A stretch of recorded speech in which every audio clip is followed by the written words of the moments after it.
a Shemitah, the Sabbath year. But every 7 Shemitahs, every 49 years, was the super Shemitah that we call the Jubilee. So this is a prophetic key. And what was Jubilee? Jubilee was the time when if you lost everything in your life, you lost your home, lost your ancestral possession, lost your land. When the Jubilee comes, 7th Shemitah, you return to your land. You return to your ancestral possession. You return to your father's possession, whatever you lost. So now we know that the end-time prophecy is centered on Israel coming back to the land. Israel lost its ancestral possession in 70 AD, was driven out, lost its home, lost Jerusalem, lost all these things. But God said, Jesus said, he's not coming back until the Jewish people say, blessed is he from Israel, from Jerusalem. So it's got to happen. This is prophetic. So could the mystery of the 7th Shemitah, could that actually give the timing of Israel's restoration, end-time events, what has happened and what may come very soon? Well, the answer is yes. In fact, it gives the exact parameters of the greatest prophetic events of restoration in end-time prophecy. Now, we don't know when the Jubilee was, because we have no record in the time of Jesus. But we do have the record of when the Shemitah was. So the key is the Jubilee has to come the year after the Shemitah. The 7th Shemitah, 49th Shemitah, leads into the 50th year. So it's got to be the year after a Shemitah.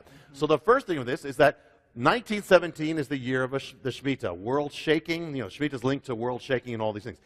The period that is given, the parameter of this mystery means it ends in September 1917. So September 1917 to September 1918 is the key period of the parameters when something has to happen. Did anything happen? What happened in the exact parameters is that Britain is winning World War I. The Ottoman Turkish Empire falls. They have the land of Israel. Britain takes the land of Israel, says we are giving this back now to the Jewish people. They can return home. It's going to be a Jewish homeland. This is the first time in 2,000 years. When does it happen? November 1917, the exact time parameter of the Jubilee restoration. So here Israel is returning home. Here everyone is returning to their ancestral possession, the beginning of the restoration. Now, this is going to lead to the next. Now, if you take this and you go to the next 7th Shemitah, where does it take you? And I believe you have a roll in here, which is going to go from 1917 to the next prophetic thing. And then we'll take it to where we are. Okay. It's the first time in 2,000 years that the land is being restored to the Jewish people. The year following the Shemitah was September 1917 to September 1918. The Balfour Declaration takes place in November 1917. Thus, the land is restored to the Jewish people in the year following the Shemitah, corresponding to the Jubilee. It's a prophetic Jubilee, and according to the mystery, the Jewish people now would return home to the land they had lost, to their father's possession, to their ancestral homeland. Everyone shall return to their possession. The mystery of the Jubilee concerns the 7th Shemitah. So what happens if we move forward in time from the Shemitah of 1917, 49 years to come to the 7th Shemitah? What is the 7th Shemitah? It brings us to the Shemitah of September 1965 to September 1966. The year following the Shemitah would begin September 1966 and end September 1967. Did anything significant take place within that year and within those dates? Any event of restoration? The answer is yes. According to Bible prophecy, the Jewish people have to be restored not only to their homeland, but also to their ancient holy city of Jerusalem. In the midst of the Six-Day War, Israeli soldiers enter the Lion's Gate of the biblical city of Jerusalem. Through gunfire, they make their way to the holiest site in Judaism, the Western Wall. There they weep. And after 2,000 years, the Jewish people are restored to their ancient capital, Jerusalem. It happens on June 7th, 1967. Within the parameters of the year ending in September 1967, the year following the 7th Shemitah, the Jubilee. The seventh Shemitah had ushered in the second restoration of the land. According to the mystery of the seventh Shemitah, the Jewish people had returned to what they lost 2,000 years before, Jerusalem. They had regained their long-lost possession and returned to their ancestral home. The two great restorations of the land each happened according to the mystery. The Bible ordains that in the year of the Jubilee, the shofar, the ram's horn, is to be sounded. The first thing that happens after the soldiers reached the Temple Mount in 1967 is that the ram's horn is sounded from the Temple Mount, the sound of the Jubilee. The man who sounds it is Rabbi Shlomo Goren. Rabbi Goren was born in the year 1917, the time of the other restoration. When he sounds the shofar, he is 50 years old, the number of the Jubilee. The mystery of the Shemitah lies behind the two great end-time restorations of Israel's lands. Now, the pattern and cycle does not have to continue, but if it did, what would be the seventh Shemitah from the last restoration? The seventh Shemitah begins September 2014, goes to September 2015. The year following the seventh Shemitah is that of September 2015 to September 2016.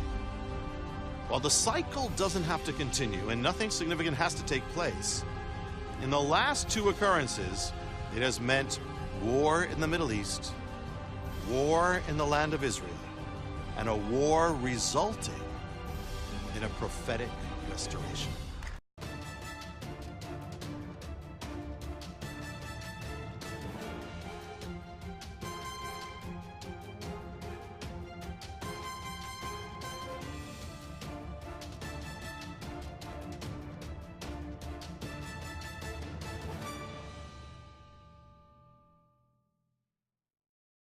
There's a mitzvah, a commandment to establish the Jubilee and the Shemitah year, the sabbatical year. We had a large scholarly debate for many, many months. We came to the conclusion, now, a bigger, better court can always change our opinion.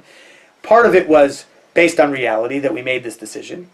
One of the leading ideas was that this year should be the Jubilee. This year, meaning 5776, right, that we started on September 14th, night of the 13th. Okay. Yes. I mean, the reason that would fit with one, at least one version of how it's been counted from the time of Ezra. There are other versions. The other reason is because if you count from the time that Jerusalem was redeemed, from the 6-day war, the 50, you would, and which would be a logical time to start counting. Or in other words, we all agreed that we should have started counting then. This would be the 50th year.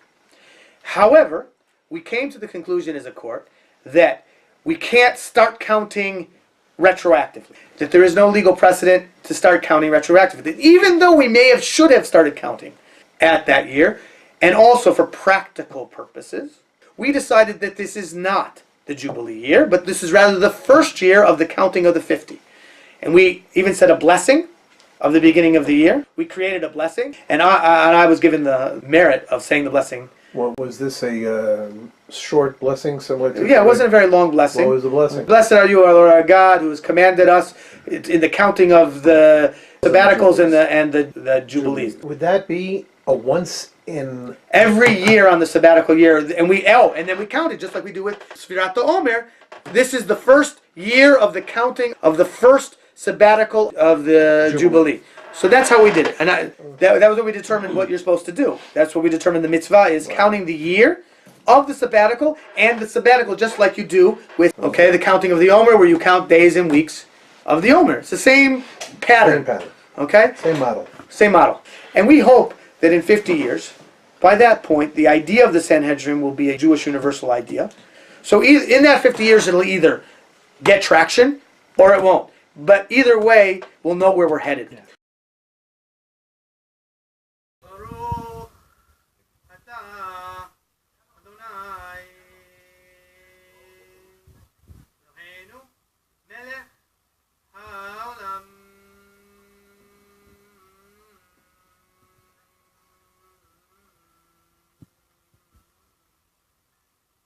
Yeah.